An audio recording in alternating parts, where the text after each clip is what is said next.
In this video we will go through how to install the EmentooolLite software. On the Electromin homepage you can find a tab to download area. On this page you will need to use a link to java.com in case you do not have a Java installed.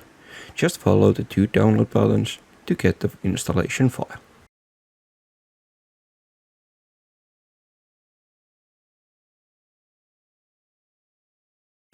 For EmentooolLite software, if you are using the Windows Edge, just click on the link to start the download. With other browsers, this may open a new tab full of lines of code. In this case, right-click on the link and from the drop-down menu choose Save Link As. The rest of the installation is simple.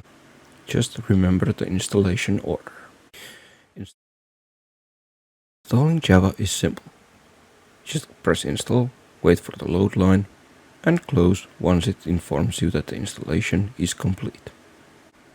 After Java has been installed, the EmentooolLite should change to an icon resembling the Java icon.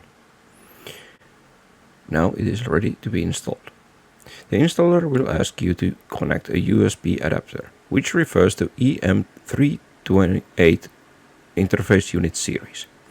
Without it, the installer will either not work or the installation might get corrupt. So remember to use the USB dongle.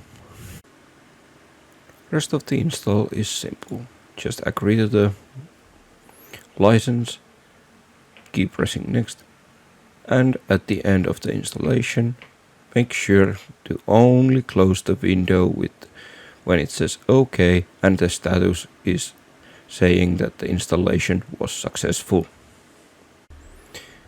The EmentooolLite automatically installs to C drive and can be found right after opening the drive. To open the software, use the EmentooolLite file with a Java icon. You have now successfully installed the software, and in the description of this video there will be a link to a video showing some of the functionality of this software. Thank you for watching and I hope this was helpful.